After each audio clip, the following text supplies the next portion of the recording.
Hey guys, how's it going? I'm Adam Nee. I'm a filmmaker and an actor, and I'm very excited to be moderating this panel. These festivals represented here are festivals that I've been to, all of them, and they're all incredible and unique and special festivals. And I'll let these fine folks introduce themselves, and we'll jump right into it. I'm Janet Pierson from South by Southwest in Austin, Texas.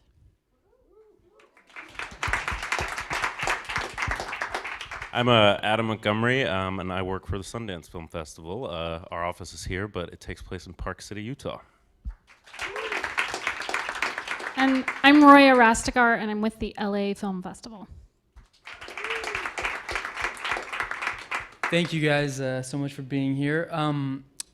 I think that as a filmmaker starting out, one of the hardest things to do is to just figure out who your audience is and what the film festivals want. So let's clear that up, clear up the guesswork. I'd love to just hear you each speak about your festival, kind of what the brand is of your festival, what kind of films it is that you're looking for. Janet, why don't we start with you? Well, first, if I can start, I always my wish for all filmmakers that you actually go to festivals before you submit to them, because they're all different, and they all have their pros and cons, but they all have personalities.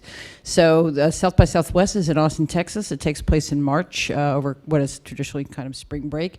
It started as a music event, and then interactive and film were added. It's unusual because it's a great film festival, but that's one small component. It's a much larger event. In terms of the kind of work that we look for, we have a really diverse program in terms of style and range, not unlike these other fine festivals. We all have kind of eclectic taste. We're looking for a range of budget, a range of emotional tone, scary films, thoughtful films, films that make you laugh or make you cry, some sort of transformation happens. We tend to skew a bit edgy and young. We show documentaries and fiction films.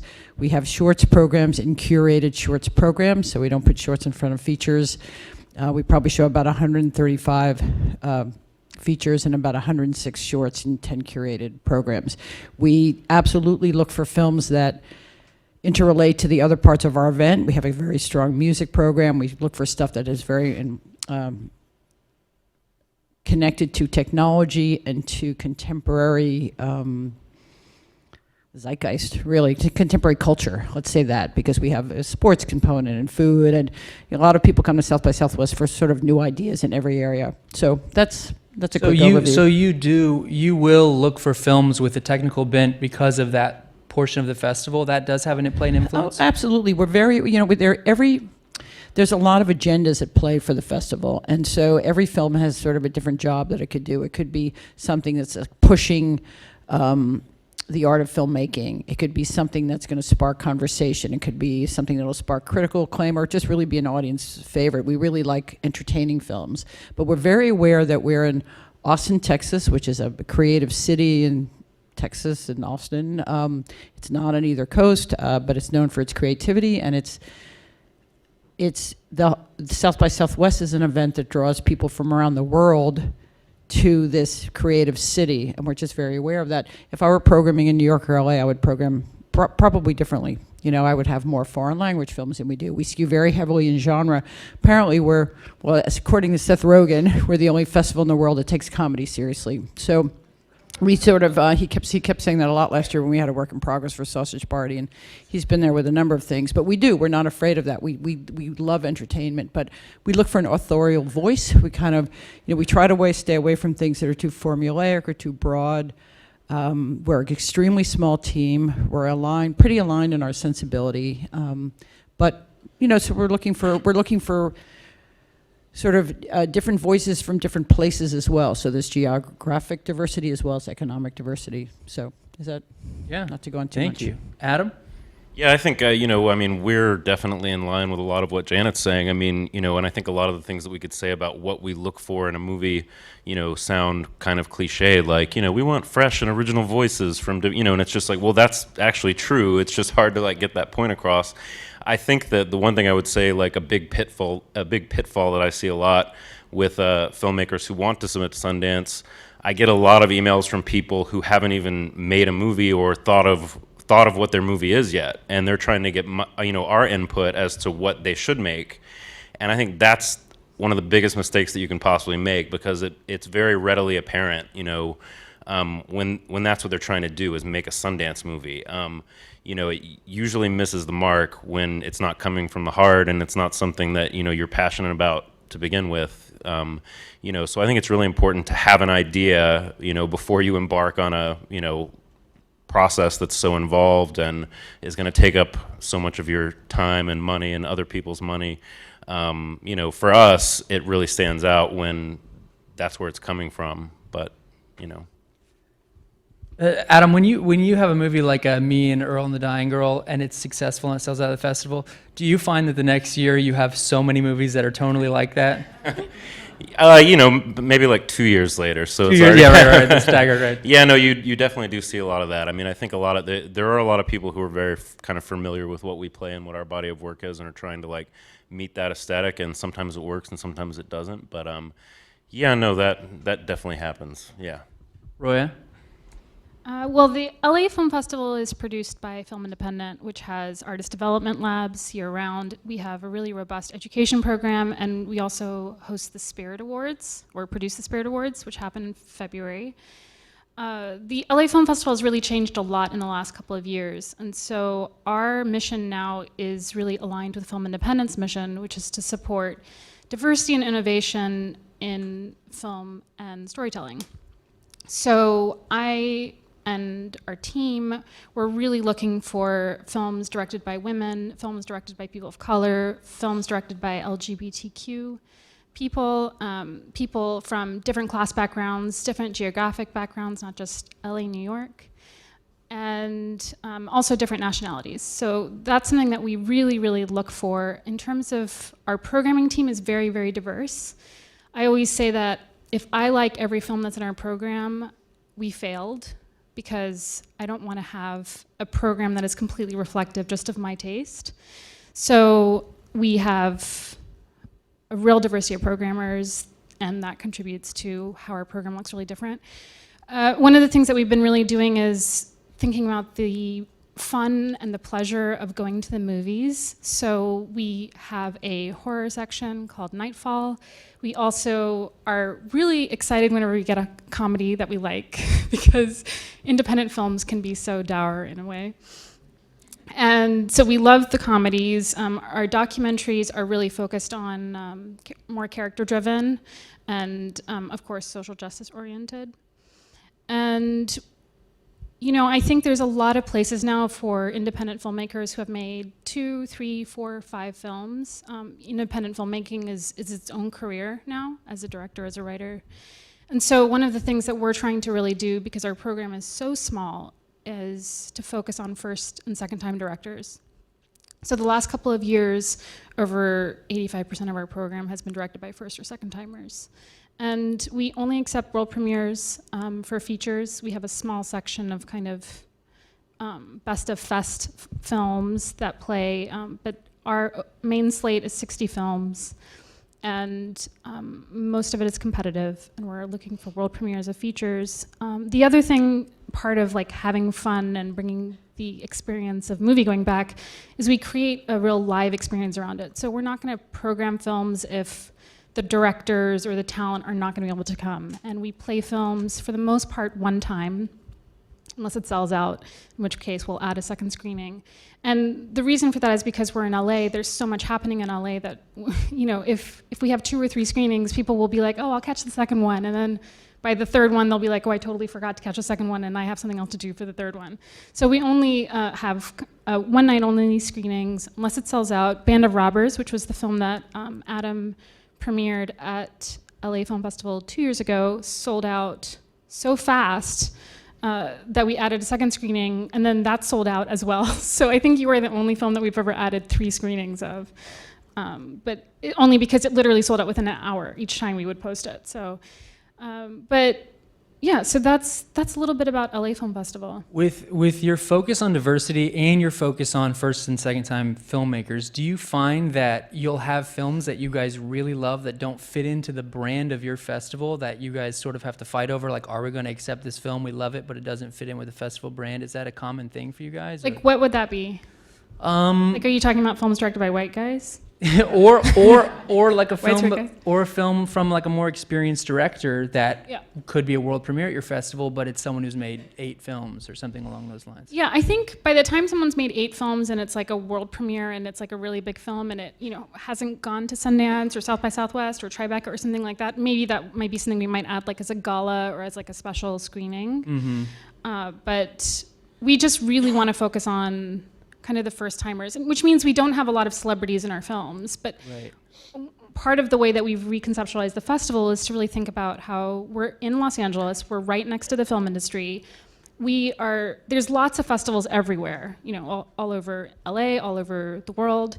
So one of the things that we're really trying to focus on is to be a place that can break talent and then can connect that talent. So it's very important to us that your film that premieres will sell, but almost more importantly than that, we want to make sure that you can make a second film and a third film and that you're connected to agents and that you get really good press. And because our program is only 60 films, we're really, really able to highlight those films, and our programming team works really hard to connect with different distributors and make recommendations of the films and the programs according to what distributors are looking for. So we're going for like a whole other boutique kind of festival vibe. Well, I would actually probably say that what we all share in common, definitely the 3 of festivals represented here and some others, many others that aren't, is that for all of us, the buzz is actually finding films that we're not connected to, that we've never seen before.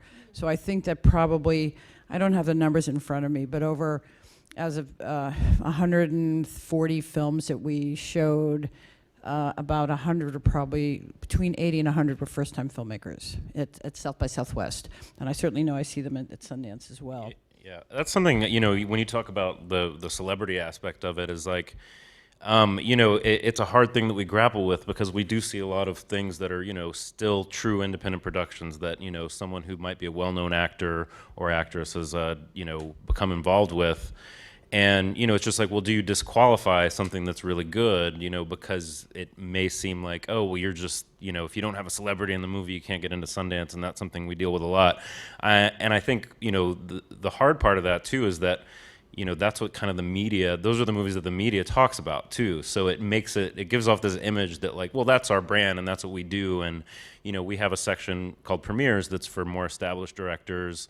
And, you're going to have a lot more celebrities in those movies and stuff like that. And, we'll have years where so much of like the mainstream press just revolves around those movies and they don't really focus on our competition, which is what we've always felt is the core of our program. I don't know the numbers exactly either, but I don't think there's ever been a year where we've had more feature films that were, not directed by first timers than, it's generally pretty even, and when it skews a little more towards first timers.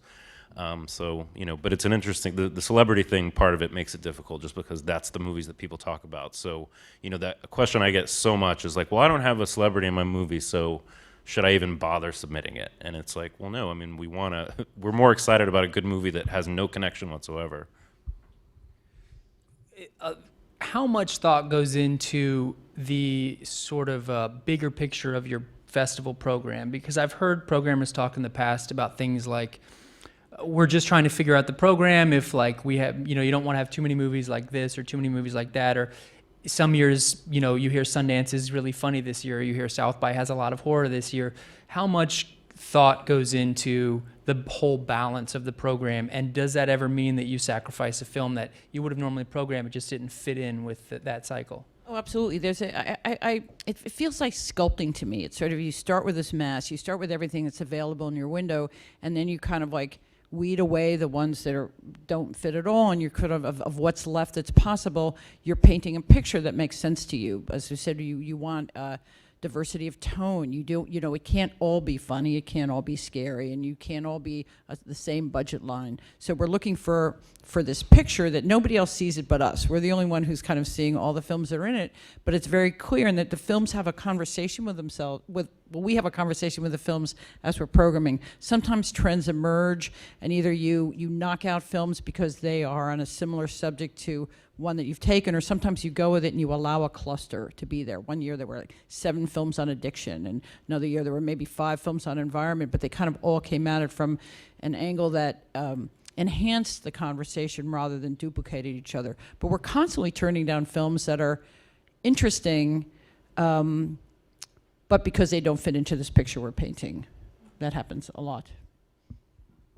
Yeah, and I mean, I would say like recurring themes, especially in documentary film, you know, it's going to be rare that we play two movies about the same thing. Not that we wouldn't, but, you know, that definitely comes into play where we have like, wow, we got 3 really good documentaries about this. Which one do we pick? And there have been times where we've picked 2 or picked both of them. It depends on what it is. You know, but we definitely spend a lot of time thinking about what the overall program looks like. And, you know, like last year we played 2 movies, 1 doc and 1 feature about Christine Chubbuck, who was a broadcaster who shot herself on you know, online. So we think about that, and, you know, in that case, it was like, well, is that too much about the same subject? But, you know, they were both very different movies trying to achieve very different things. And, you know, I think it's good to have that kind of perspective definitely in a program too. I would agree exactly with, that's how we do it too. And if I can add one thing, when I've been involved in independent film for a long time, and I know when I started out, or in the early 80s, maybe the year there were maybe 400 features that were made was like the most films were being made in a given year. I wasn't working at a festival then, but we were just had access to all the films that were being made, and there were maybe 400. And now, you know, we get maybe last year was about 2,500 feature submissions and 5,000 shorts were submitted. And Adam has a much higher number he can tell you about in a minute. But what's interesting is as I've watched this happen over time is in the early days, you had exceptional talent and you had this stuff that wasn't worth watching. And what's changed over the decades is there's still exceptional talent is very rare, but there's so many films that are kind of like pretty good or quite good or really interesting, particularly in the doc stuff. It's mind-boggling how many are really moving and important and, you know, kind of worthwhile. So the job becomes harder to decide which ones you're going to give the space to. You guys mentioned having a program where some years you'll just get a lot of films about the same topic. Is there a trope or a certain type of film that you would absolutely encourage filmmakers to stop submitting to your festival, that or they should not think about making that film?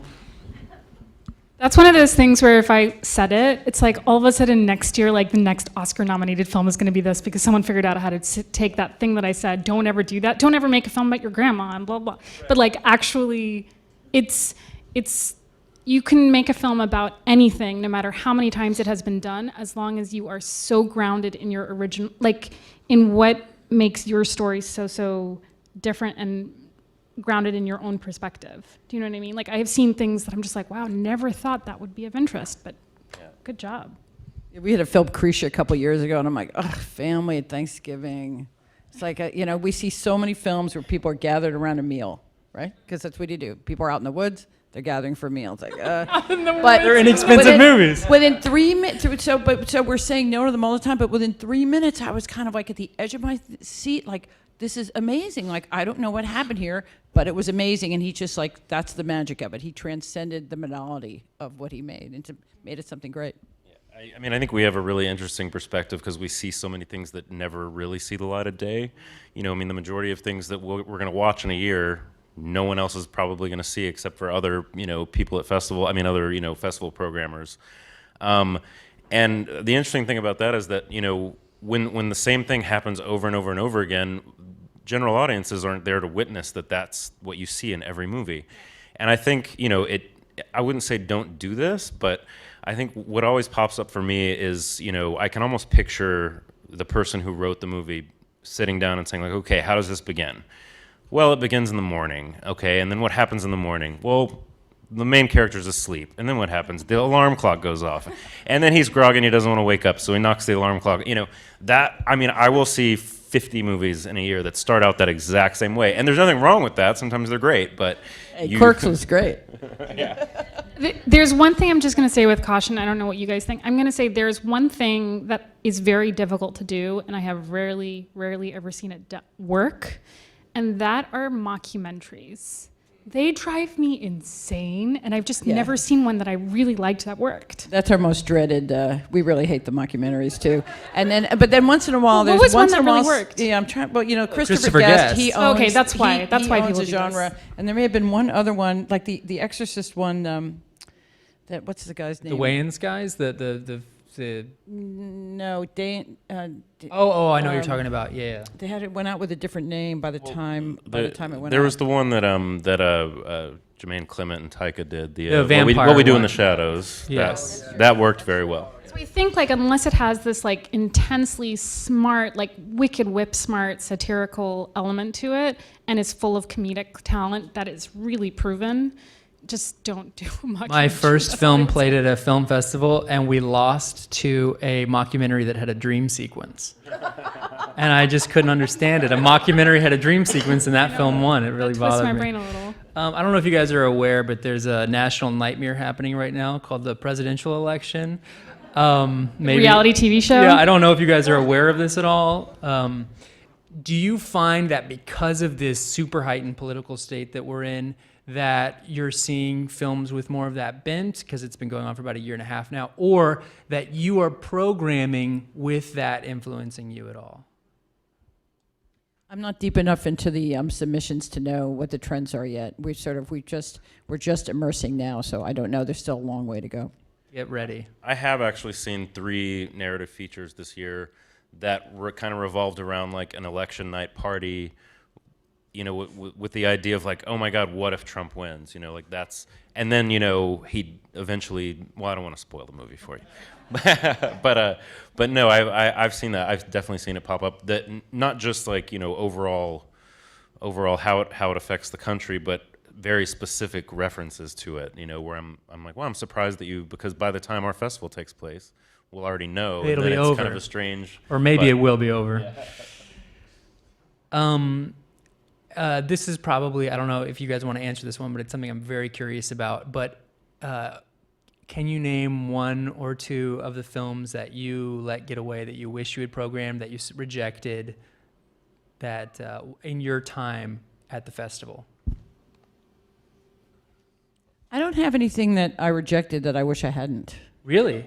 Yeah, no, I don't. That's great. That's I mean, a there lot are of things resolve. that there are things that weren't available to us. There are things that we invited that may have made another choice, but there was nothing that, you know, and there were things that we rejected that other people may have liked, but that's okay. I stand behind it, so no regrets. Nothing. Okay, that's great. I'm proud of you. That's a lot of resolve.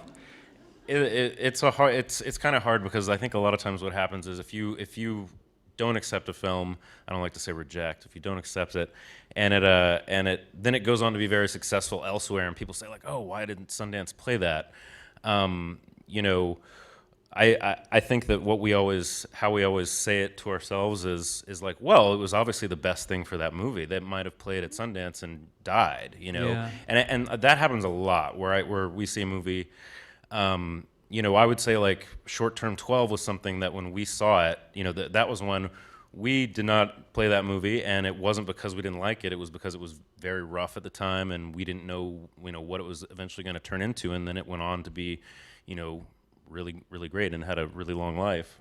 Well, if I can speak to that particular example, what was so annoying, you know, Sundance is a great festival. They do an amazing job. And Short Term 12 was a huge success for us. But what was so annoying was that we had to read about that Sundance had missed this film. Sundance had a great year that year. They had fantastic films that were wonderful. So my feeling was they did a great job, and so did we. And there's a very healthy ecosystem, you know, where it's like in terms of like, you know, I mean, I don't regret it, but there was a film that was rejected from ours. It was Brett Haley's first film that played at the LAFF. That's where it premiered. And he went on to make another film that was lovely, that was at Sundance. And it was like, not a regret, but I'm happy for him because he was a talent that found a place to go. So it's an interesting perspective. And sometimes we suffer at the hands of the press a little being unfair. And I really feel like Sundance is a big target, and they get hurt for something that really should be a celebration, really, actually, in many cases for us instead.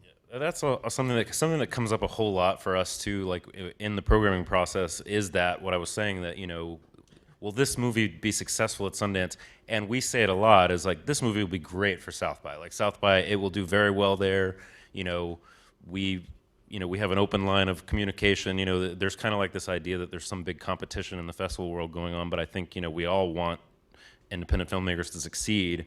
And there have been a lot of movies that we didn't play because we felt like they would be lost in our, the madness of what Sundance is, and that, then went on to do very well at other festivals.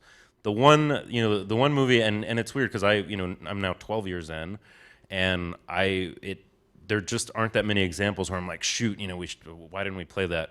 The one that I regret the most, but it was one that I fought for tooth and nail and just didn't win the argument, is a movie from a few years ago called The Dirties, which is directed by this guy Matt Johnson.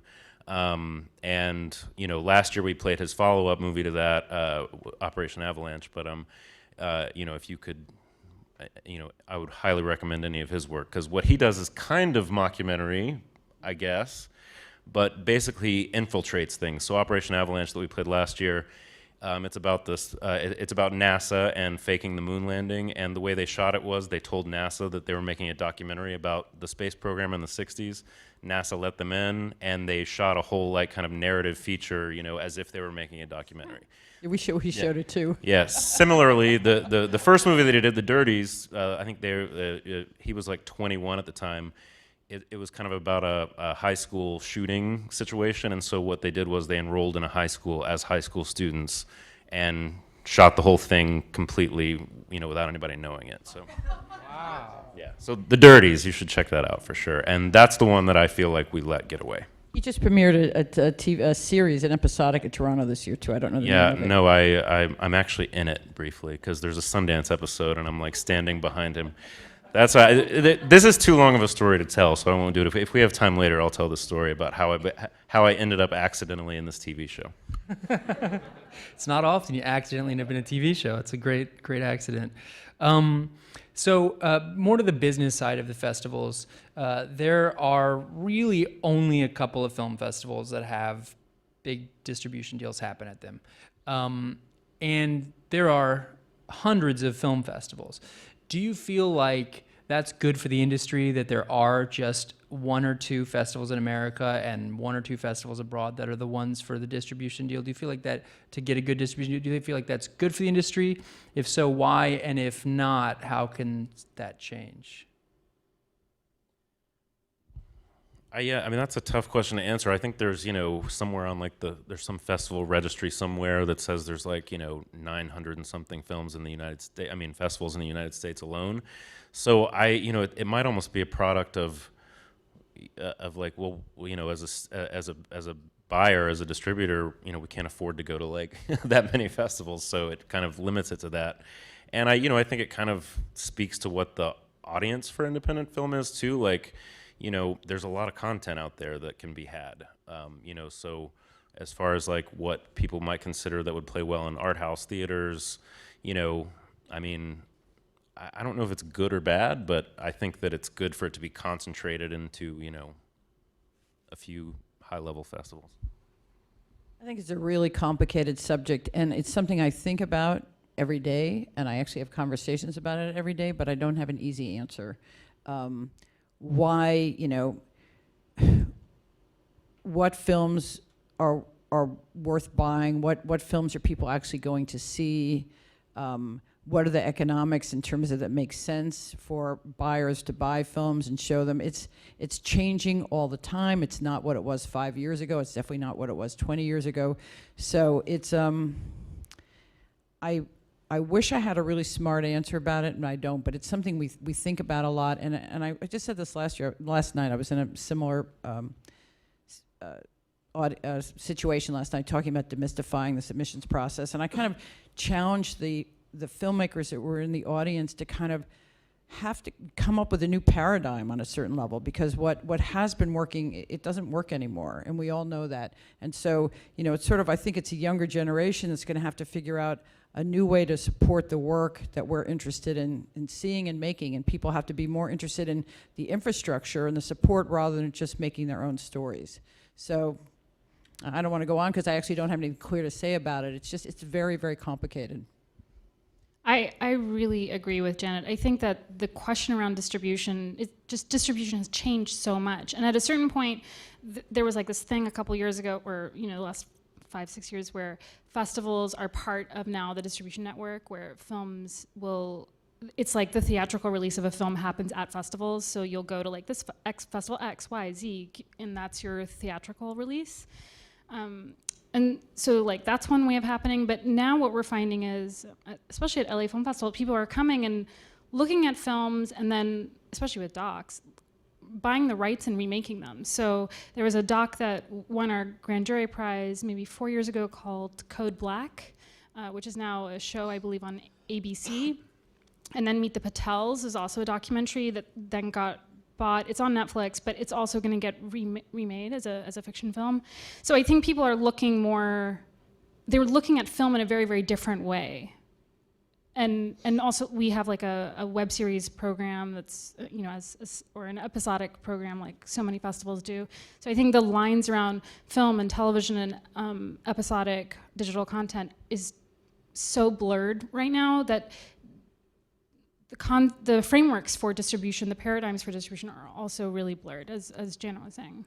Do you guys find yourselves assessing when you're watching a film, is there a marketplace for this film? Is that a big part of the decision, whether or not it can be sold? For us, not at all. We're looking for films that speak to us as just a viewer. You know, we're looking for films that move us.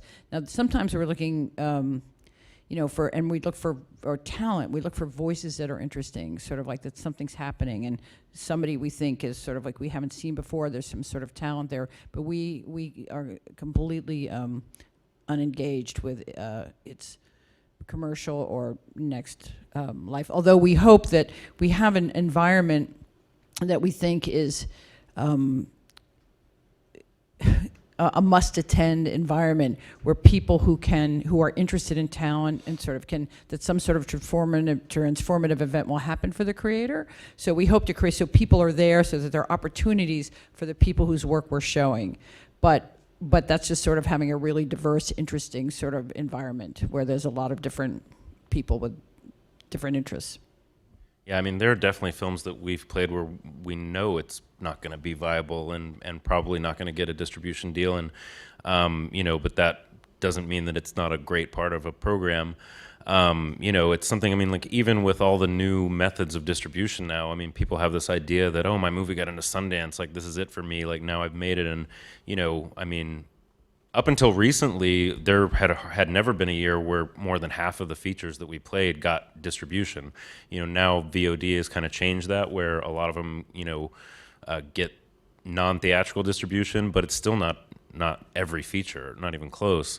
You know, we even have an artist services department at Sundance Institute that basically makes it so that any film that played at Sundance or went through our labs that didn't end up getting distribution has kind of like a little bit of a better numbers-wise deal with a lot of like online distributors like Netflix, Hulu, and you know, even those, a lot of times people go like 3 years without their movie getting a theatrical distribution, but they still don't take advantage of that because they're holding on to that hope that that's what's going to happen. I mean, I think, you know, there's kind of something I think in a filmmaker's head it might seem like a failure to not get that, because, you know, anybody who's making movies, the goal I think is to have people in theaters watching them. So I don't know, I've seen people hold out for like 5 years before they put the movie for sale online.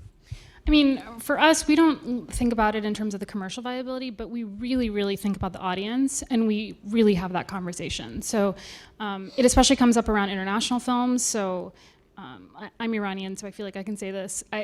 I love the Iranian film about the boy chasing the balloon for like 2 hours. I do love that film. It's a great one. But Iranian communities that I'm connected to in LA don't want to see that film. They would rather see a film about like two girls who go to a party and then there's some like weird sci-fi thing that happens, and you know, just like more young or more edgy or more different, or something that's more connected to Iranian culture, and something that's not necessarily as traditionally like art house. So we think about, when we were programming movies, we're programming films not for a film festival audience, we're programming films for the audience that film was thinking about to be made. So there's this film that I'm trying to remember. It was a South Korean documentary that surpassed Interstellar at the South Korean box office. And so we premiered this documentary, and it was so cool because the people who were in the audience were these old Korean people, and like from Koreatown, and then these like East Side hipsters. It was just the coolest mix of audiences, and I feel like that just made for such an awesome experience. You know, My Love Don't Cross the River, that's the name of the documentary. And so we're really thinking about that. So when we saw Band of Robbers, for example, we definitely had long conversations in our programming meeting around who's the audience for this film, and you know, It's the Nee family. well, Exactly. but My also, family, they're huge. but also like Matthew Gray Gubler has such a huge fan base that we were like, like this, you know, we do look, if you have like a Kickstarter campaign, if how many people have contributed. We really think about that. I mean, of course, if we see a great film that, you know, was independently funded and, you know, doesn't necessarily have like an audience in mind and it's really great, we'll maybe think about it. But I think that filmmakers now have to really think about who their audience is, and if your film is relevant to its audience, it will probably resonate with them. And if it doesn't, then you have to rethink why you're making that film, right? So, and that ties into the whole question around the distribution, because then it really becomes about, like, we also had this film called Dude Bro Party Massacre the Third. There was no first and second. But that film, we were like, oh, so many people are going to be interested in distributing this film. And they were like, nah, we're good. We're just going to go on iTunes. Because the amount of press and the buzz behind the film was so intense that they just didn't want to make a distribution deal. They were like, we're good. Like, we're going to have our theatrical thing here at LA Film Festival, and then we're just going to fly. And that's awesome. Like, I love it when filmmakers just think about their audience as their distribution. You know? Yeah, absolutely. So springboarding off of that and something that several things you guys mentioned. What advice do you give to a filmmaker who hears this stuff, looks at it, and says, you know, Adam, you were saying that, you know, Sundance can sometimes get ragged on because they go, oh, I can't get a star in my movie. How am I going to get into Sundance? But you say, you know, there are non-star movies obviously at the festival. But when people think about, like, you're getting however many thousand, you're getting 5,000 or 2,500 submissions. You guys are getting so many submissions. How does a young filmmaker who wants to make a film that gets distribution, that gets into a premiere film festival, what do you say to that person? What kind of advice do you give so that they can stand out with so many films being made now and so few places to show them? It's almost impossible to do, just because, you know, I always feel like that as a festival kind of curator, you know, it's never your job to tell somebody what they should be making. And, you know, a lot of times I'll see a film that I'm like, oh, if they only did that, this would be a great movie. Or if they didn't do this, it would be so good. And I have to keep myself from calling them up and saying, like, hey, you know, because then it's like I'm meddling with what their vision is, you know, and I can't do that. You know, sometimes you see people make a choice that, you know, you don't agree with, but that doesn't mean that it's not my movie. I can't do it. So it's hard to ever say that. I mean, the only thing I can ever answer that is, like, make a good movie, you know, like what, like that's basically. I totally agree with that, and we're sitting here at SAG, so there's a sense of, I know I've heard over and over again that, and like in terms of deciding to be an actor, that unless you're compelled to do it, that you can't think of, you know, that you have to do it, that you shouldn't. I definitely feel that way about making films. There are so many, and the economics are against you, and the chances are against you in terms of, like, the overall breaking through the noise. So if you're not just sort of compelled to do it, find something else that's easier, you know, less expensive. But that said, that there's a whole army of people in the world that are looking to be turned on by what you are making. I mean, every single time I look at a film, I'm kind of ready to fall in love. You know, it's kind of like, is this the thing? And I've already, I mean, I'm early in my programming for this year, but I've already seen a bunch of things that are like, I love, and it feels great. You know, or you go see a film like Moonlight, which if you guys haven't seen it yet, you have to go. It's like Barry Jenkins' second film. It took him 8 years to make his follow-up to his first film. And it's extraordinary. And it's so exciting. It's sort of like turned on, you know, it makes up for all the grueling work that happens all the rest of the year to see something like that beautiful, that well done. So, you know, there are all of us who are kind of looking for that experience to kind of find something that's wonderful. We can't tell you how to do it. There is some sort of, yeah, I don't know. To me, it's magic, but just make it good, yeah. Do y'all know the story of Scheherazade and 1001 Nights? I always think about this thing. So basically this king was heartbroken, and so he wanted to get revenge on this woman who left him. So he decided he was like marry all the first daughters of this kingdom. And so all these people would send their first daughters, and then he would sleep with them and then kill them the next morning. Right? Not a very nice guy. So then comes Scheherazade, and it's like nighttime, and she's like telling him a story. And she is like, okay, I'm not going to tell you anymore. You go to sleep. And then the next morning, he was like, I want to kill her, but I want to know the rest of the story. And she's like, oh, I'll tell you tonight. And he's like, oh, I know I can't kill this woman. So then that night, she tells him more of the story. But then she doesn't finish it. And she just leaves him on this cliffhanger for like 1001 Nights. And at the end of it, he was like, okay, I'm not going to kill you. I love you, or whatever. But I love this story because I feel like it's this thing of like, I think the reason why I'm so drawn to films directed by women, directed by people of color, directed by working class and poor people, queer people, like basically people who have been disenfranchised, is because, in the words of Hamilton, they have one shot. They're like making this film, they're putting everything into it, right? And often I just find that those stories are like the most compelling because they have spent the most time trying to figure it out. And it's not like a hobby for them. It's not like when they were a kid, they were like, I want to be a director. I'm just going to tell a random story and like find it. Like it doesn't feel like an exercise for them. It feels like something they are compelled with their life to do, because their survival of how they understand themselves, of how their communities understand themselves, literally depends on that story. And so that's one piece. To go to your original thing of like, how does a storyteller stand out? When I was at Tribeca, Jim Brown, who was a programmer there with me at the same time, we saw this weird black and white French musical, and we were like, what is this film? Like, it's so weird, and it's like it feels so out of place. And I researched the director, and it was Damien Chazelle's first film. And so we played that film, and I always tell people I'm not looking for Whiplash, right? I'm looking for his first film. So it's going to be rough. It's going to have problems, right? It's the first film. But what it has more than anything else, more than production value, more than known actors, is it has talent, and it has heart, and it has like a sense of urgency. So I'm not looking for Ava DuVernay's Selma. She had to make so many films to get to Selma. I'm looking for I Will Follow. I'm not even looking for Middle of Nowhere, which was her film before Selma, which won the Grand Jury Prize at, or won Best Director at Sundance. I'm looking for I Will Follow, which was her first film. So those are the films that we're looking for. And one of the things that we've really done in restructuring our programming process is we're not, if you guys have publicists, cool, like tell them to reach out, that's fine. Or agents, great. But what I'm really, really trying to look for are the films inside of our submission database. And I just get so excited when our submissions come in, and I start to get really like creepy and OCD and like start to like track all the ratings as they come in, and like I'll watch things and I'll read people's reviews, and I'll be obsessive about it.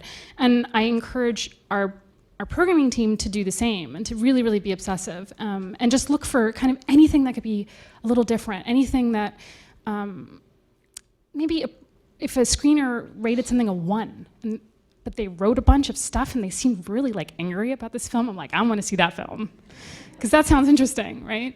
When you talk about production value on that level and that not being the main issue, is there sort of a threshold? Because there's movies like Tangerine that was made for nothing on an iPhone, and it's a beautiful story, and the filmmaker has such a clear voice. But is there a production value threshold for you guys that you have to cross for the film to ever stand a chance? The sound has to be good. You can't have distorted sound. But other than that, no, I don't think so. We're looking for the guts of something, so all bets are off. Thank God for Tangerine, because when we watched Tangerine, they didn't like wear that iPhone thing on their sleeve. They didn't like send a cover letter that said, hey, by the way, we made this on an iPhone. It was like we programmed that movie without knowing any of that. And I love that they didn't care about that gimmick of it, because I saw 100 movies before Tangerine that claimed to be the first movie ever shot on an iPhone. And I was like, thank God now people know of one that actually was, and they can stop sending them to me. And I think the problem with all of those was that they were using that as a crutch for not making a good movie. It was just like, well, I don't care if it was shot on an iPhone. It's still got to be great, you know? Like, so, you know, if I learned that after the fact, it's like, oh, cool. But, you know, you can't just make a bad movie and say, but I shot it on an iPhone. You know, but as far as production value, I mean, we've played a lot of movies that production value wasn't, you know, a factor. It's like super original and interesting and cool and doing something that nobody else has done. I think that kind of the accessibility of high-end equipment now has made it a lot more easy, a lot more difficult to kind of weed out things that at their core aren't very good. You know, it used to be you kind of see something and, oh, the production value's bad and the acting's not good and the story I don't really care for. Now, something where it might take me longer to get to that point where I realize, like, oh, they got a good cinematographer and they got a red camera and it looks really nice, but ultimately, you know, it used to be you could see immediately, and now you really have to, like, pay a lot more attention, which is a good thing for everybody, you know. And whenever anyone is like, I'm going to go to film school, and then I'm going to do this, and then I'm going to do that, and then I'm going to do this, and then once I'm able to raise $1 million, then I'm going to make my movie, I'm like, ooh, you should watch Misadventures of an Awkward Black Girl. Because Issa Rae didn't do any of that. She just, she went to film school or theater school. I mean, she's, like, educated and, like, practiced her craft. But the cool thing about that show is that it has zero production value. Zero. It's just so smart. And the acting is so well inhabited that I always look at films and I think, what would this person do if they had $5 million? What would they do if they had $1 million? So I'm looking for, like, the talent. I want to hit some practical stuff because these are the things that I feel like if you're a first-time filmmaker, you just are totally in the dark on. Going into the submission world, should people submit a rough cut? Is that ever a good idea? We look at almost all rough cuts, partly because people are kind of in a speeded up time frame. I mean, kind of for a lot of people, the year really starts with Sundance. Everybody's rushing for the Sundance deadline. So then maybe our deadline's a little bit later. They have more time to work on it. And then LAFF's after that, they have time to work on it further. I think what we always tell people is that you have to submit the best quality you can within our deadline. We're only going to watch one version, so you can't do it rough and then keep giving us updated copies. It's sort of, you get one shot, and that's, you know, and that's just the reality of it. We try to encourage people not to rush. There's a million different festivals, so we kind of ask them not to rush for an arbitrary, but there is the reality of there are film people really want to be at our event, so they really want to try to hit our deadlines, and they're making stuff in real time. So, you know, I don't know the last time I saw a finished film that was color corrected or had a proper sound mix, and it's, you know, it's kind of interesting, and sometimes I really wonder what happened between what I accepted and what we're actually showing, you know, because I don't have time to watch it during the event to know how different it is. But yes, you know, so do the best you can within the deadlines. Yeah, I think about that all the time because almost everything we get is a rough cut. It's so rare to see something like that's, you know, fully complete and realized, and then, you know, you don't see it at the festival. So I don't know if they were able to get the rights to that awesome song, you know, which made me like it a little bit more. Yeah, no, the rough, almost everything we get is rough cuts. I mean, you know, the only thing is, like, what's your definition of a rough cut? You know, like if your movie's supposed to be 2 hours long and you're sending me 30 minutes of it, that's not a rough cut. That's just a few scenes. But, you know, we're so used to watching rough cuts that it's not going to affect your, you know, chances. Like, you don't need full polish for us to know that something is special, you know. And to be real, I'm just going to say that when it is fully polished, I'm always a little skeptical because I kind of like the feeling of something that's rough cut. And so sometimes people will, the one piece of advice I would really give is don't lie about it being locked picture if it's not locked picture, because we want to know that your film is rough. Do you know what I mean? So sometimes people will be like, oh yeah, it's locked. I would much prefer to have a filmmaker that said, hey, listen, we're working really hard on this. This is the best cut we could get you in your deadline time frame. But just got to say, like, we know that our last act is really wobbly. We know we need to cut out a solid 10 minutes, and we know we're gonna basically refocus things on, like, this one character. And so when, you know, in the application it says that, or in the first frame of the film it says, like, rough cut, you know, needs a 15-minute edit shortened or cut or whatever, I'm always very appreciative of that, and it helps me understand that the filmmakers understand that their film is not finished. And you should put the slate on the front of your film saying exactly what state it is, because some people have access to a database. We all have programmers on staff, and then we all use a group of people that sort of help us weed through that are trusted associates. And so people, there are different access to the database. And so a lot of people, and even those of us who are full-time programmers, we watch stuff cold. We just turn stuff on. We're like, I don't know what this is. And we watch it totally cold. So you should have it there, you know? And the thing is, too, that if something is really long, so if you're not at fine cut, forget about the color correction, the sound mixing is really okay. But if it's really too long, if the shape isn't there, it is going to be judged against films that are tighter, you know? So, you know, sometimes it can be so compelling that you're going to go with it anyway, but it is an extremely competitive environment. There were some filmmakers I met this year at IFP, and they were like, "Oh, our film is just too long. We need a solid like 20 minutes cut out of it, and so we're not even going to submit it Sundance because it's not going to be ready in time." And I was like, "Oh, that's too bad." Because you should still try, because it's your one shot. Like, it's not like they were like, we're going to work on it for a whole other year. And so, you know, I always imagine when people submit that that really is the best they could have done. So, Yeah, that's sort of the question to me, is like when it is obscenely a rough cut, you know, not necessarily we're tweaking or refining, but if it is like 20 minutes over.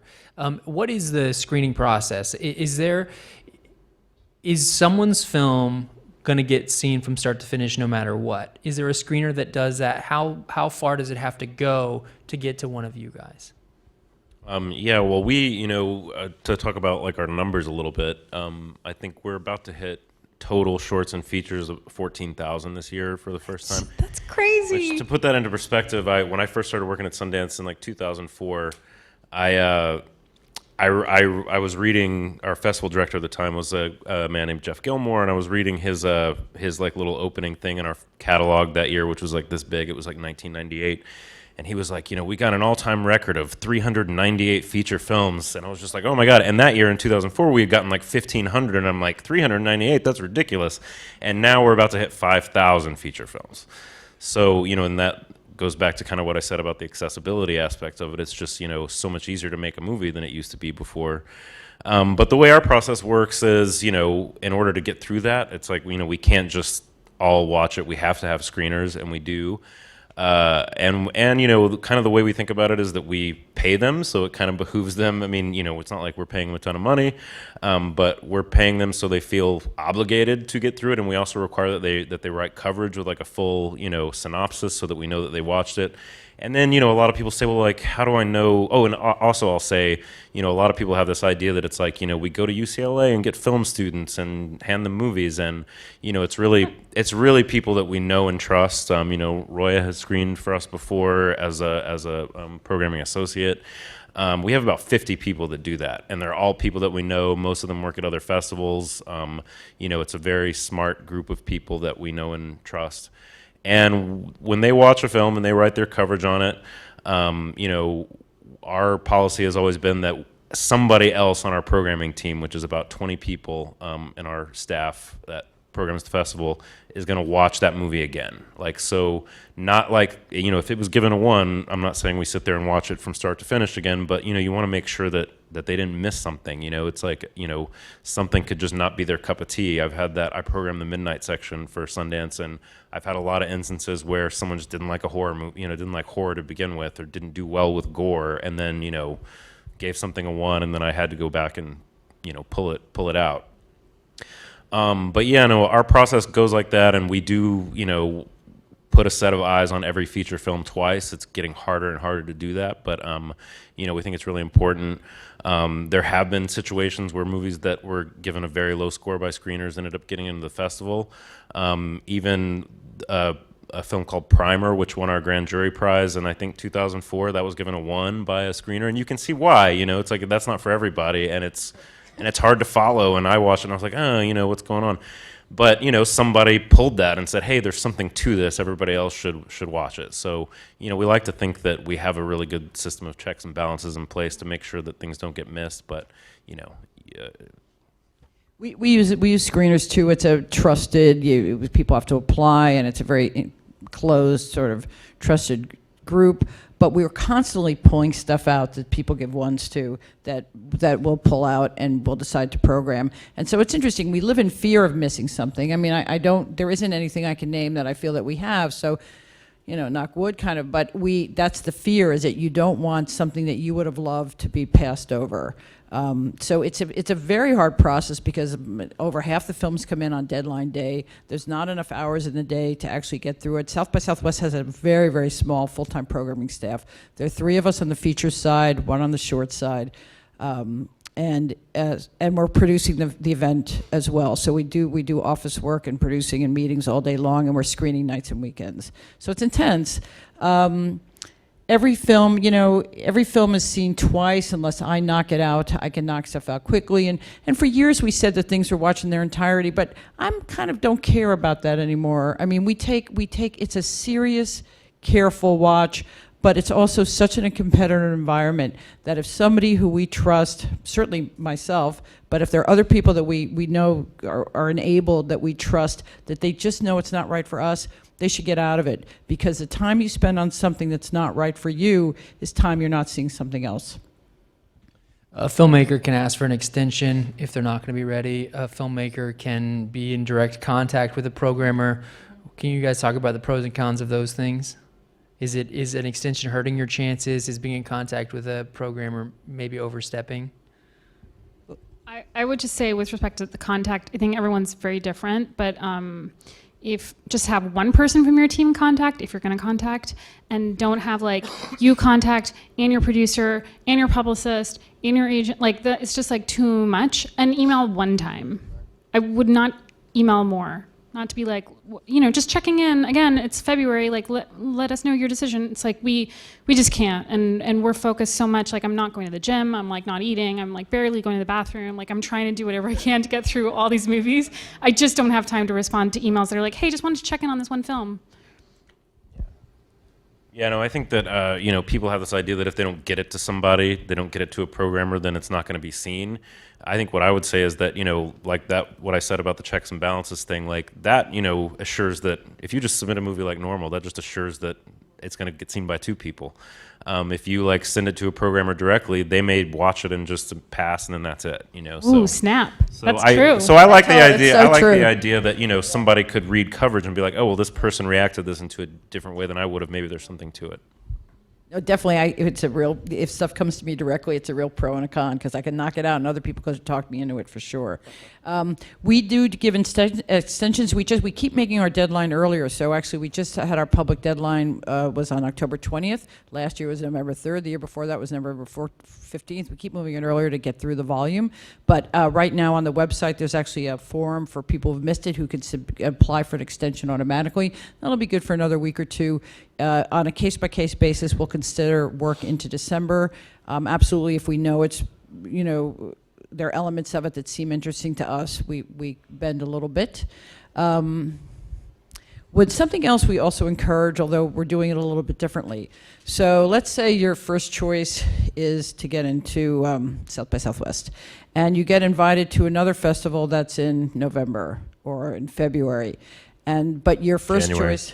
Or January. Yeah. Well, the Sundance thing is interesting, because what festival is in January? We assume that 98% of the films are submitted to us or submitting to Sundance. We just assume that. We will take 14 of the films of that lineup. That means that there's 100 plus that we're not taking, but are already highly curated, that are already really good. We say no to a lot of really excellent films, but we do take 14 from the Sundance lineup. It's been a really good number, more than a tenth of their program, more than a tenth of ours.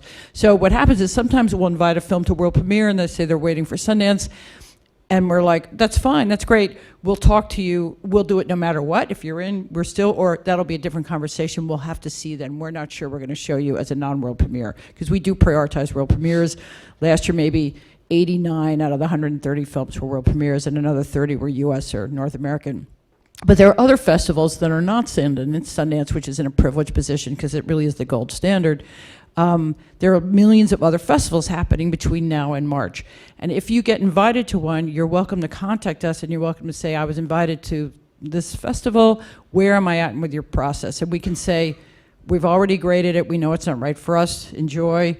We can say, oh God, we love it. So hold out, wait. Or what happens more often is we're like, we don't know yet. So you'll have to, you'll have to wait and see.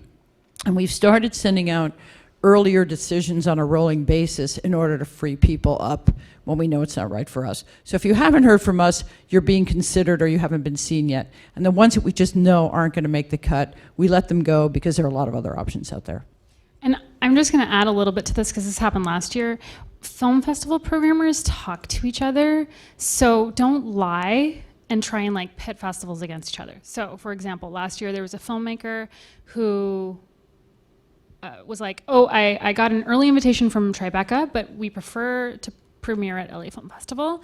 Can you guys let us know? And for us, we were like, we can't make a call on this film right now. Sorry, we've seen it. We're split on it. We can't make a call. You do what you need to do. We totally understand if you want a world premiere at Tribeca. And then I, reached out to Tribeca. I was like, hey, are you guys considering these films? And they were like, no, we're not. And so that piece of information, and it wasn't just one film. This happened to us a number of times last year. It just makes you look unprofessional. It makes us not have good feelings for you or your film in advance. It hurts you. The other thing I would say is don't accept one festival before you have heard back from another festival if you prefer the other festival. So this happens for us, for example, with Newport Beach Festival, which happens really close to LA Film Festival. And like if a filmmaker accepts the Newport Beach Film Festival invitation, we are not going to ask them to rescind it because that's just not cool.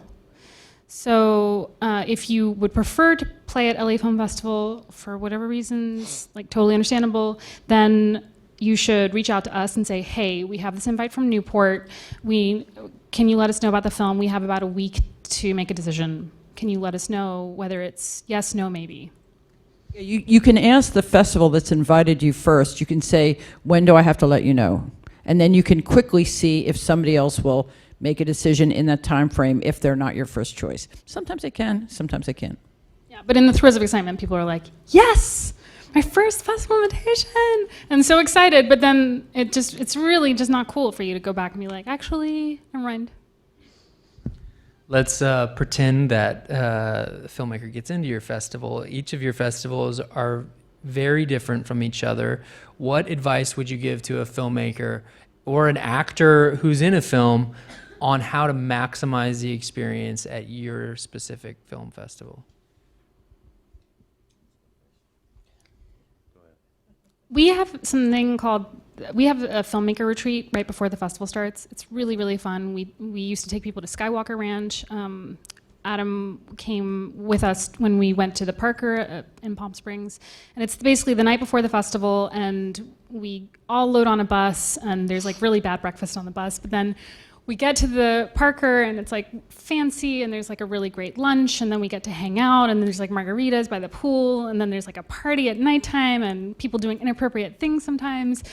And then there's the next morning, there's the brunch, and then everyone like rushes home after the bus ride and gets changed and ready for opening night. And that has set up such an awesome environment at the festival where all the filmmakers go and try and see each other's films and they're friends, and then they want to collaborate on future work together. And even if you don't go to the filmmaker retreat at the LA Film Festival, the advice I would really give to every filmmaker is to really try and take the time to connect with other filmmakers and your peers at festivals, because that's your cohort, and that will be the time that you will remember this time, and you will remember those friendships, and you will work with those people. And I think that kind of camaraderie is so powerful. And then when one person comes up, they really do bring up like a whole bunch of other people. So that's the thing I would really, really recommend, is to connect to other filmmakers and to not like, this distribution fell apart, I'm just gonna sit in my room all night and like not go to any parties and be depressed at the festival. Like, it's just like, get over it. Like, do whatever you need to do to get over it. Yeah, I wish we could do that. That festival retreat sounds so awesome. Can I just come to it next year? Yeah, sure, totally. Yeah, no, I mean, I agree with that. Like, the people who are kind of could buy your film. I mean, you don't want to be too pushy with those people. Your work is going to speak for itself. Obviously a distributor can't come to our festival and watch 120 movies. So, you have to do your best to network and get it out there and stuff. But yeah, I mean, I would say go see as many movies as you can. I mean, I can't tell you how many times at Sundance, it's like the last Saturday, and I talked to a director and I was like, hey, have you seen anything good? And he's like, I haven't seen a single thing. I'm like, why not? Like, I don't know what, you're at a film festival, like, go do that. And our director of our festival, John Cooper, he always tells people, we do have a director orientation. We do one in LA and one in New York. It's just like a one night where everybody kind of like meets and we kind of guide them through what that week is going to be like for them. And he always just says, like, don't let it go to your head, and if you really want to ground yourself, then go see a documentary, because it'll make you feel a lot better about yourself. All good advice. It's our environment is unique, and it's sort of one of the joys of it is this sort of serendipity that happens. Like, people have alliances that are really unexpected. It happens within the film world that you kind of might expect, and it happens outside of that as well. So engage with the environment you're in. I mean, it really, if I had my wish, everybody would really come to the festival before they had a film there, so they could see what it is and they could understand how to work it, because they all have different aspects to them, how you get around, what the theaters feel like, how do you get attention, what are people paying attention to. There is a lot of work. The burden on you as filmmakers is just every single part of it now, I mean, it's not only raising the money and making the film, but it's sort of activating eyeballs for it and getting attention. So you have to really think about what you have and who you're speaking to, and then trying to think about how you're going to reach them while you're paying attention to your peer group and engaging with the community. Is there what is the line between being a healthy networker at a film festival or being a desperate, annoying person who's trying to make a leap in their career? Well, I know something like I think that the better filmmakers are the ones who kind of go to other screenings and are like, your film was great. I loved your film. I have a film here too.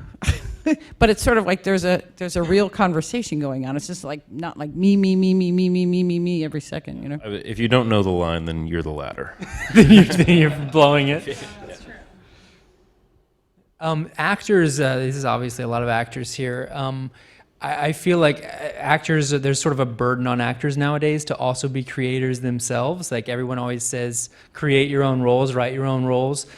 Do you feel like that's good advice? Do you feel like is that the right place for an actor to be putting their energy? I have a kind of a game I play when I'm screening, and that's trying to figure out whether or not the lead actor in a movie is also the director. Careful, because it's sometimes actor's movie. Sometimes I would just say don't fall into the trap of making a movie to showcase your own talents. Like, if that's what you're trying to do, then it's not coming from an organic place. So that's something I would highly recommend to not do it, because I get it. It's like, hey, the roles I'm getting, like, these directors don't know how to showcase me, and only I know, blah blah blah. So you're like going to make a movie that's going to show the world what a great actor you are, and when that just can sometimes come off as disingenuous, and I'm really good at that game. I'm almost always right. But some actors make beautiful movies and are really great directors. Yeah, I'm not saying and don't some be in really your movie. aren't. So yeah, it's so. It's funny because I'm also thinking about like all these first film, like Nate Parker's Birth of a Nation. I mean, that's his first film. He stars in it. Phenomenal performance. It's obviously made to star him. And but then like also Britt Marling's films. Like, I mean, I'm not going to go through a litany of films directed by or made by the actors, but I think that, I don't know, I think it can kind of work if you're not totally selfish and egomaniacal, maybe. Yeah. Which is your point. Well, I mean some actors are more. Some directors. They're better directors because they're more sensitive to the process. They get it, they're so good with actors because they understand the language, they know how to do it. But I don't know why one's good and one's not. So yeah, I think like it's make a movie because you have a good idea for a movie and you want to make a movie. When it comes from a place of what movie is going to be really good for me to star in, that I can make, then it kind of starts to feel, not right.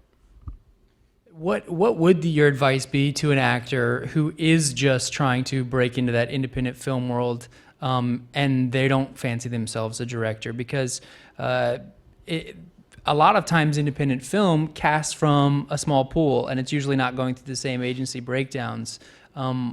Would you, as a programmer, have any? I mean, would you advise actors to come to the festivals, or what advice would you have for an actor on how to enter into that world of these interesting voices and filmmakers?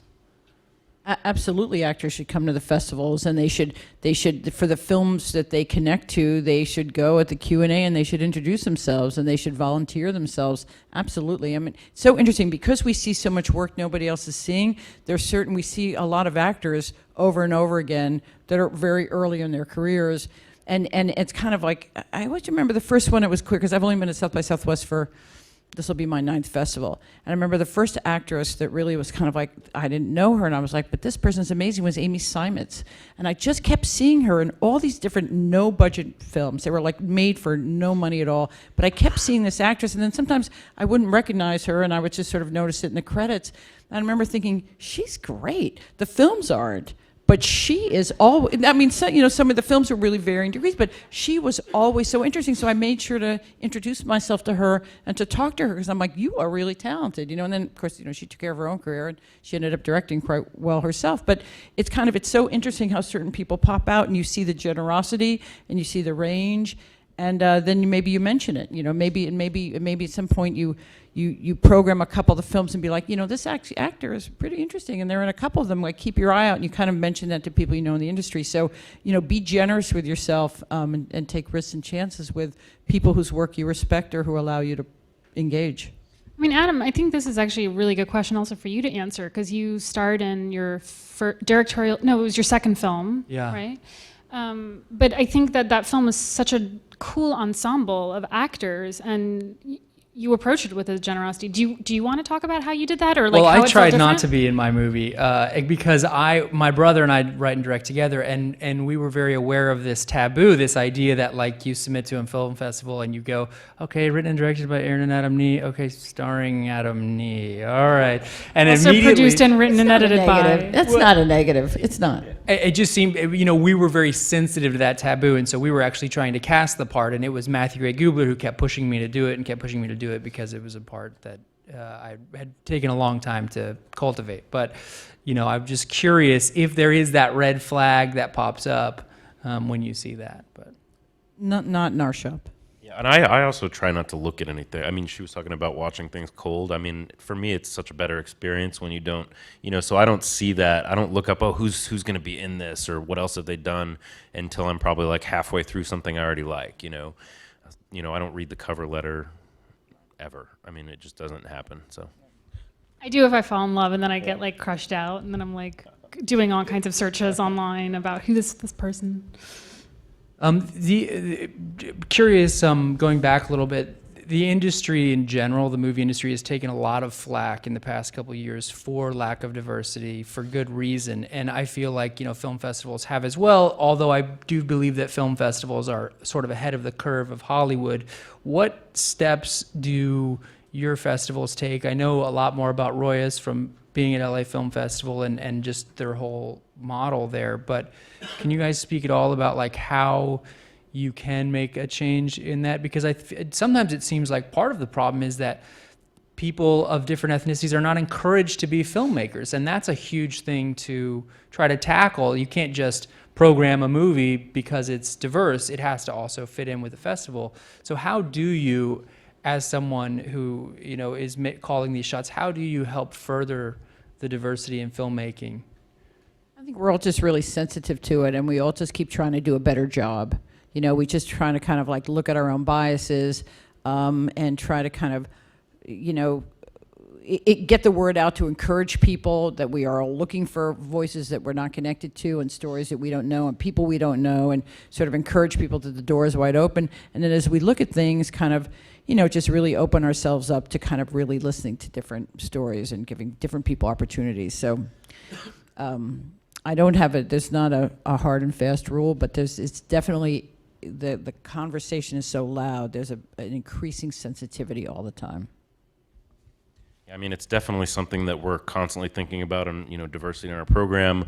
I think it's an issue that just needs to be fixed from like the ground up. We don't get a ton of submissions from people of color, and I think what he's kind of touching on is that there's kind of this culture of like, oh well, I can't do this unless like I'm a white man, and I think that's just kind of a thing that's out there, kind of in the community of kids who want to make movies, but they just think they can't because they don't see, people who look like them even trying to do it. So, certainly we think about it, and some years it's just hard because the material's not there. I mean, even an independent, we had our first year a couple years ago where half of our directors in our competition, which is 32 movies, were female, which was like we've never even and I don't think, and that year we weren't even really thinking about it either. It wasn't like we were like, well, we got to make it 50-50, and you don't want to go so far to do that. I'm not gonna, it's hard to like play something over something else just for that reason, but you definitely have to keep it in consideration. But even independent film, I mean, it's like I don't know what the numbers are, but most of what we see is directed by white men. That's just how it works. I don't know, and these are things that people made on their own. I don't know where it goes, but something needs to change from the ground. We can't just program things to fill a diversity slot. We actually have to have the material to do it with. I'm trying to switch. Ava DuVernay's once is trying to like kick out the word diversity and use the word inclusion, which I'm really on board with. So I'm trying to like, inclusion is such a better concept, sort of in terms of what we're all talking about, including more voices and more kind of different points of view. Sorry, Roya, go ahead. No, I'm actually going to kind of counterpoint you guys on this, because I wrote a whole dissertation about film festivals and curatorial practices, and thinking about how race and gender played out in those curatorial practices. And when I first started 10 years ago, I really believed that people of color were just not making films. And what I learned was that actually they are. And what's actually happening is, because for so long they have been disenfranchised from not just the film industry, but then also from film festivals and from film festival culture, that a lot of directors of color are like, I'm not even gonna bother submitting this. I'm just gonna do my own thing, right? But so a lot of what we do is we do a lot of outreach. Like I am like, I'm like almost like a cyber stalker of like the Black Filmmakers group on Facebook, and like just all these filmmaker groups on Facebook and Twitter and Instagram. I'm constantly like #Black Film. Like I'm on there like looking. And because I think that part of it is like, also you need to go out and let people know like, hey, we understand that you feel like film festivals haven't cared, and maybe they still don't, but I am looking and I care. And so I want to see your film. So that's the first thing. The second thing is, this conversation is, like what you said around how like we wouldn't go so far as to say that we have to have half of the films directed by women. And I heard Cameron Bailey also mention something like that from Toronto, and I don't understand what is the concern or the fear around actually saying, yeah, no, we live in a world of half women, half men, and we are going to program half of our films directed by women and half of our films directed by men, even if the submission pool is mostly white male, which I agree it is.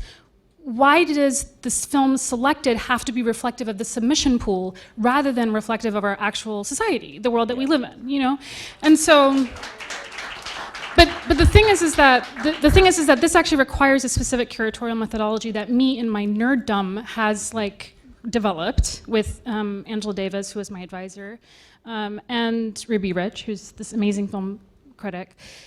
And one of the things around the methodology is to try and really look for difference, but to not look for difference or your biases. You should not be the policeman of your own biases, because that's like actually an impossible thing. And I'm going to go to that in half a second, but just like affirmative action, like if we didn't have affirmative action in our university system, Obama wouldn't be president. Like so many of the people who are in power right now, or heading companies, all these successful people, they would not have ever had that chance if university admissions boards hadn't said, okay, we understand that the majority of the people who are applying are white men and women, but we have to figure out how to make this more equitable and more reflective of our society. So what we're doing in our programming, and this goes back to the thing that you were saying earlier around, are there films that don't fit our mission? Because last year, half of our films were directed by people of color, and half of them were directed by women. And sometimes people will be like, what do you mean? Like, there's no films by white men? And that's not the case, because actually there are also women of color. So the films by white men should never really exceed a quarter of our program, right? And what's really cool is when you have a programming team that is reflective of the world, so different nationalities, different sexualities, different races, different genders on your programming team, it frees me up, or like if our African American programmers, it frees them up to be able to advocate for a white male director. It frees up, like me, who I'm a queer woman of color, like it frees me up to be able to advocate for a white male director. So then the films by white male directors we have in the festival are from a really interesting perspective. Do you know what I mean? Because they're from our perspective. And then the white male programmers we have on our team, they are some of the most ardent advocates for films by queer women of color. And it's just, for me, that is where I'm trying to go. So it's like not really diversity in terms of like a slot, and it's not really inclusion in terms of like, hey, let's like bring these people to the table. It's more like, how can we create a program that is reflective of us despite our submission pool, and also take responsibility for our submission pool by doing active levels of outreach, because we understand how we're part of an industry that has systematically disenfranchised people of color. Sorry for the jargon. Oh, it's good. I want to take a couple audience questions, and this actually plays off of that because it's something that I think about all the time. Is ageism in Hollywood and in independent film? And this is a question from Lida. Hi, Lida. How's it going? This is a question for Roya. Is the age of the filmmaker important in your selection? Do young filmmakers have a better chance of getting in? I think probably for all of us, if I see a film by a 16-year-old, we had a film by a 16-year-old. It was by Matthew Brown, and it was called In the Treetops. It was last year, white, straight male director from North Carolina. And this film, he acted in it. He had like pimples all over his face. He was a teenager? Yeah. Or maybe he was like 18 or something. I mean, he was really young. And it was about a group of teenagers, and their friend dies in a car accident, and just kind of like that night. But we were just so impressed with this, like kind of the structure of the film and like how he was doing it. And we really fell in love with it, and we were really, really impressed because he was 16. At the same time, I also, like if I see a film by a 60-year-old woman this is her directorial debut, I am for sure gonna give that like really extra consideration, like really try and figure that out, because that's so awesome. And that anyone should be able to pivot in their career and like do something really different. So, we try and look for age diversity or inclusion or whatever the word is, as well as everything else. For you guys, does age play a part at all? Like I always wonder that about first-time filmmakers who are older. That's even the thing that I wonder about more. Is if someone's over 50 and you've never heard of them, have never made a movie, is there sort of I don't think this is going to be good that goes into the screening, or not at all?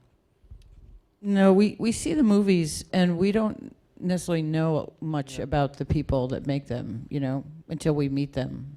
At the festival. So yeah, it would be something cool to find out after the fact, but it wouldn't, I wouldn't want, I don't know, we talk about a lot about like unconscious bias and things like that, and I wouldn't want that to affect my watch, say, a 6-year-old woman made this before I go into it. If I find that afterwards, I'm like, wow, that's pretty amazing. But it's like The Voice. You turn your chair around and you're like, whoa, she's so old. Okay, this is a question from NA, so we're not going to point them out. This is for everybody. Does having a PR person increase your chances of getting into your film festival? No. it doesn't help you get into the festival, but I do think it can help your festival experience once you're in a festival. Ditto. Yeah, no, I would say that for sure. I mean, the last thing I like getting is hounded by publicists beforehand, and I think most films that play at our festival get their publicist afterwards, but, the ones that already have a publicist, it's like, I don't want to talk to you about this at all. Like, And one of the things, and sales agents in our shop, they don't help films get in either. I mean, there are people whose taste you trust because they are, over time, they have taste that you think is interesting, and you listen to them like you listen to anybody that's a colleague who recommends stuff. But there's no we say so many no's, and we say no to all sorts of people that are close to us and that we have worked with repeatedly. And so if any particularly like an agent or a sales agent says, I can get your film into a festival, it's really not true, unless it's not true. But I think also, like for our film, we did not have a publicist when we submitted, but having a publicist at the festival was a game changer. It opened up the world to us. It got us our New York Times review, all the bigger reviews. You have to have a publicist to do that. Sales agent, though, I feel like even if you say a sales agent isn't going to sway you, isn't it more helpful to have a sales agent introducing the film or making that initial call than it is blind? Not at all. Definitely not for us. Okay. I Adam? mean, it almost counts against you for us. Not really, but no, it definitely doesn't. And the reason a publicist works, just to explain a little bit more, is like everybody's overwhelmed, and so people do rely on people whose taste they trust. And so what happens is the publicists have ongoing long-term relationships with the press, and so the press is kind of overwhelmed with a billion things coming their way. And if they know that this person never steers them wrong, has been like, well, I'm handling 10 films at this festival, and this is the one you are gonna love, and sort of like they know who they're talking to and how, and they're in conversation with them all the time because they're doing business with them all the time. That's the advantage. And they also help you understand what you have and to set your expectations. And a sales agent can help you decide what festival to go to, or that makes sense, or they can help you understand what you have and what your goals should be, but there's no special, they don't help the entree at the festival. Yeah, I think you're absolutely right that both of them are great helps when you get into the festival. Yeah. So this is a question from Jerry. Jerry? Hey, Jerry, how are you? Okay, so this is to get a little bit more specific about, other than making the best movie you can, are there any other tips or advice that would, generally speaking, increase the chances of getting into a festival? Is there anything, it's sort of like Adam talking about, don't shoot a scene of your lead character waking up. Is there stuff that somebody can have to work with of just specific advice? A really small thing is really read the instructions carefully in the submission process. Like, pay attention to it. Read the FAQ. Understand what the guidelines are. That's just...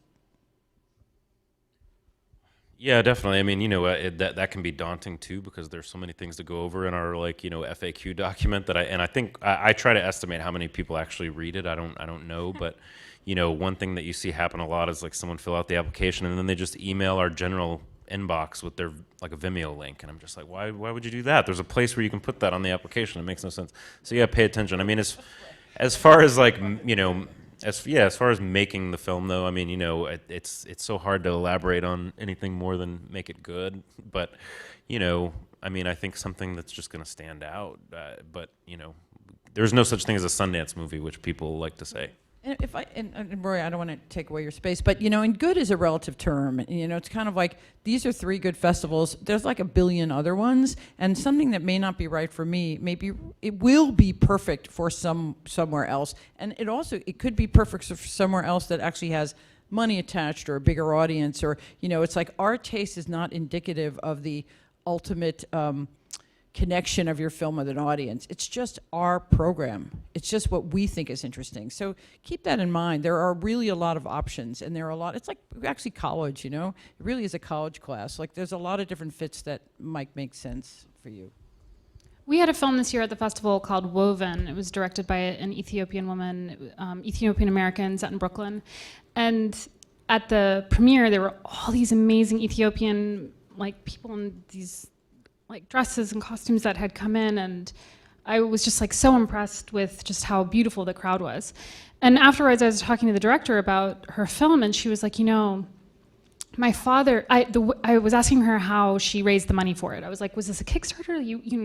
Your audience seemed really into it, and some fans made a video about the film and how much they loved it. It was just really cute.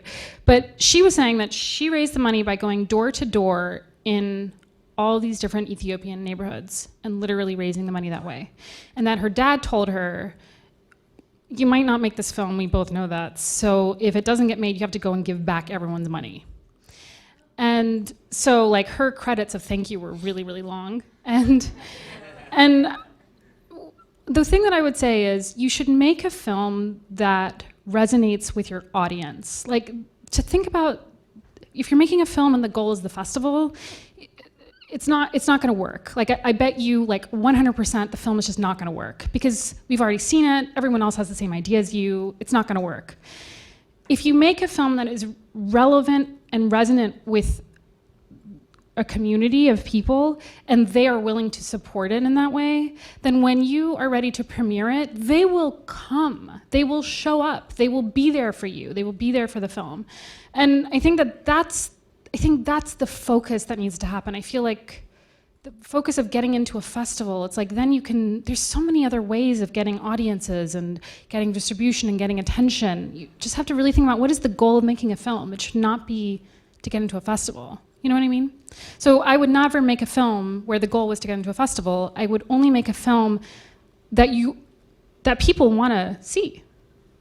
And I think, and I can relate to this question for sure. And I think the trap that can happen is you try to make something that you think somebody wants instead of doing something in your voice. And everybody has a very unique voice. Their own voice is very specific and unique. And I think it's important to trust that and make a movie that you would want to make. You know, I think that's always a safe bet. You know, and that almost sounds like a contradiction, right? Make the film that you want to make. But I think it's the same But then make thing. the film that people will also want to see. But the like loud, clear, distinct voices are the things that people want to go towards. Does that make sense? So it's actually not a contradiction. It's Absolutely, yeah. I think that you're going to connect to the audience if it's actually coming from you. Yeah. Guys, I think we're out of time. Thank you so much. Really appreciate it. Thank you, guys.